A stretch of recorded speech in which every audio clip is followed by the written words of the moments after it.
क्यों रविंद्र बहुत जल्दी लौटा है? सर, कोलकाता में हर कोई उसका नाम जानता है। क्या कहा? यहाँ तक कि उसका एड्रेस भी सबको पता है। वो वहाँ बहुत फेमस है।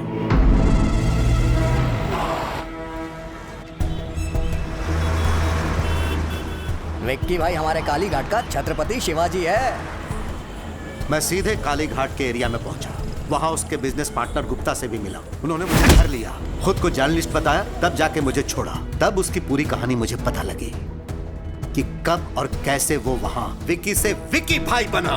काली घाट हमारा है, कई पीढ़ियों से यहाँ रह रहे हैं, इसे छोड़कर नहीं जाएंगे। सेठ जी, आप करोड़ों का आलीशान होटल बना रहे हैं, कोई होटल घर से बढ़कर नहीं हो सकता। स्टे ऑर्डर मिलने के बाद भी रोज हमें धमकाने के लिए आ जाते हैं। तुम्हें कोर्ट के ऑर्डर पे भरोसा है और मुझे मुखर्जी दादा पे भरोसा है।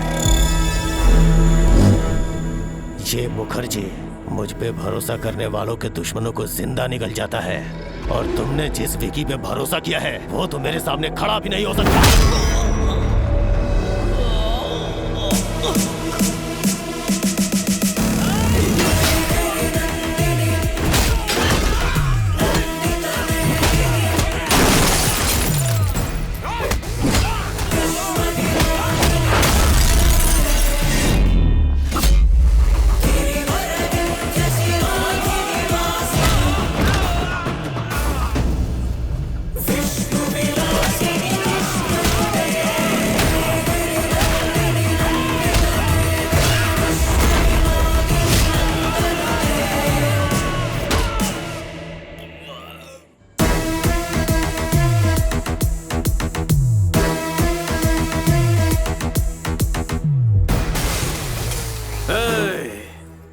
आइंदा कभी एरिया में कदम रखा तो जाते वक्त पैरों पे नहीं बैसाखी पे जाएगा। निकाल। जब मैं भूखा था तो काली घाट ने मुझे खाना खिलाया, बेघर था तो मुझे रहने का सहारा दिया। अब इस काली घाट को बचाना मेरा फर्ज है, मैं पीछे नहीं हटूंगा। आप लोग बेफिक्र रहिए। शुक्रिया बेटा। ये आदमी तो समझ से परे है। कभी किसी ने इसे खाना खिलाया था तो उनके लिए ये अपनी जान दांव पे लगाने को तैयार है, और तुमने तो उसके होटल बंद करवाए।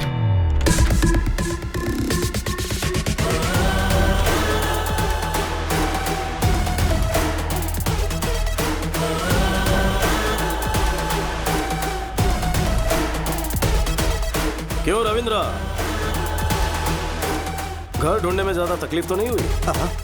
बाय द वे, मेरी इंफॉर्मेशन निकलवाना रविंद्र को मौत के मुंह में डालेगा। इन्हें कोलकाता से वापस हैदराबाद जिंदा लौटाने में सिर्फ एक ही इंसान का हाथ है, मेरा।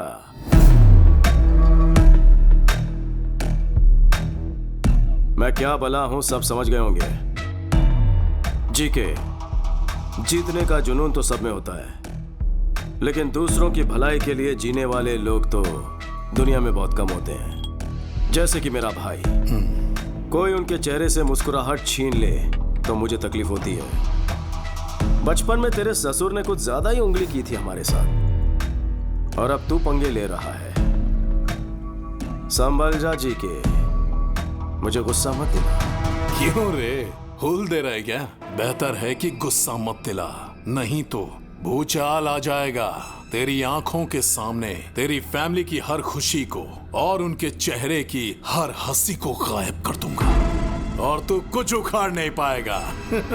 हंस ले, जी भर के हंस ले। लेकिन तेरे जिस आदमी ने होटल में जहर मिलाया था वो हमारे हाथ लग गया है। तेरी हंसी क्यों रुक गई?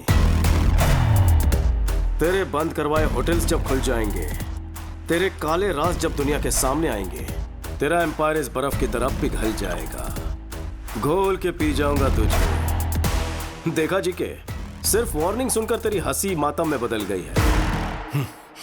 एक एडवाइस दे रहा हूं तुझे, अपनी हंसती हुई शक्ल की फोटो खिंचवाकर दीवार पर लगवा दे, क्योंकि आज के बाद तुझे सिर्फ रोना है, इसकी गारंटी लेता हूं। थोड़ा सा स्ट्रांग हो गया ना, कोई बात नहीं, गटक ले।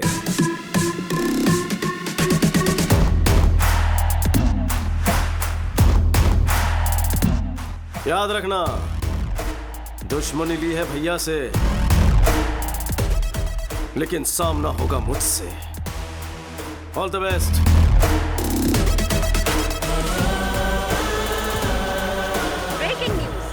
राजाराम के होटल का जहरीला खाना खाकर अनाथालय के बच्चों की हालत गंभीर हो चुकी है।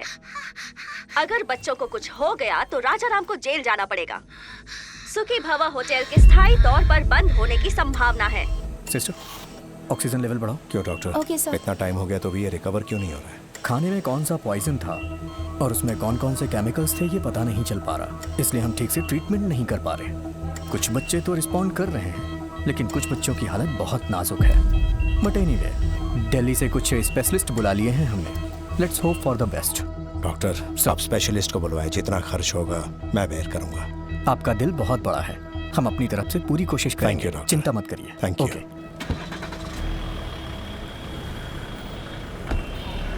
Okay sir. वकील साहब। हाँ? अरे रे, भैया तो अभी निकल गए। इसीलिए तो मैं आया हूँ, भैया के केस के बारे में डिस्कस करना है।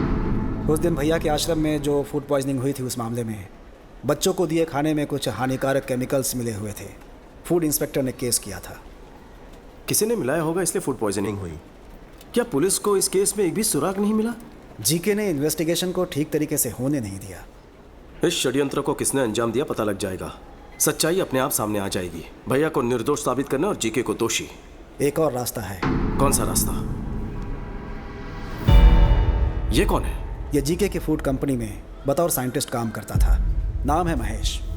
वहाँ हो रहे मिलावट के बारे में और हेल्थ प्रॉब्लम्स को लेकर काफ़ी रिसर्च है उसकी। जीके फूड्स खराब है। जब भैया ने यह बयान दिया तब ये महेश भैया से मिला था।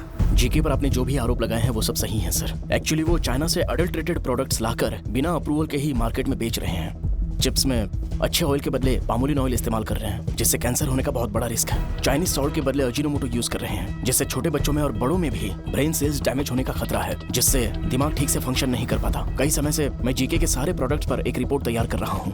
लैब रिपोर्ट तैयार होते ही मैं खुद ही आपसे आकर मिल लूंगा, लेकिन तब तक मेरा फोन स्विच ऑफ रहेगा, क्योंकि जीके के लोग मेरा फोन टैप कर सकते हैं सर। सही समय पर मैं आपसे जरूर कांटेक्ट करूंगा। उसके बाद उसे कांटेक्ट नहीं हो पाया। हमने उसे हर जगह ढूंढा, लेकिन उसका कहीं पता नहीं चला। मुझे ऐसा लग रहा है कि वो किसी तरह से जीके के हाथ लग गया होगा। नहीं सर, खाने में जहर मिलाने वाला और ये साइंटिस्ट महेश दोनों जीके के लिए खतरा है।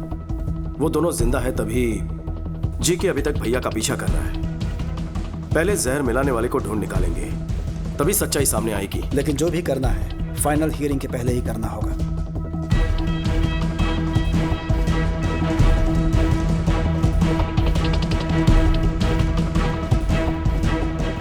नमस्ते सर। नमस्ते चाचू, उस दिन अनाथ आश्रम के लिए किसने खाना बनाया था? मैंने बेटा।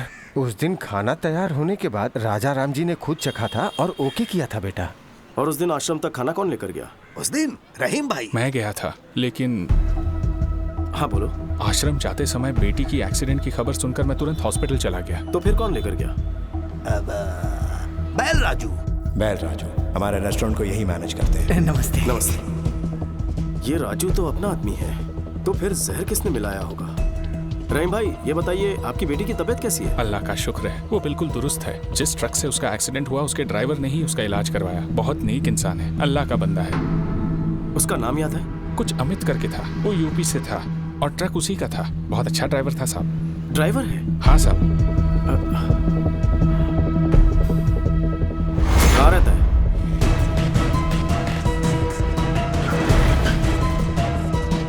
यहाँ अमित नाम का एक ड्राइवर है, कहाँ रहता है? हाँ साहब, वो यहीं पर रहता है। वो देखो वहाँ पर है। Thank you. अमित। हाँ, आप कौन? एक एक्सीडेंट करवाना है। क्या? टक्कर मारकर हॉस्पिटल में भर्ती करवाना है। रेड बोल। लगता आप पी के आए हैं सर। मैं ऐसा काम नहीं करता, इज्जत से अपना काम करता हूँ मैं। मुझे यहाँ जीके ने भेजा है। कौन जीके? कोई गलत फहमी हुई है आपको? आप जाइए साहब, अपना काम करिए, जाइए यहाँ से। राजू बोलेगा तो करेगा। सब कुछ पता है मुझे। राजू ने सब कुछ उगल दिया है। कभी ना धोखेबाज, खुद तो फंस गया, मुझे फंसाएगा वो। फोन कर उसे, फोन कर उसे।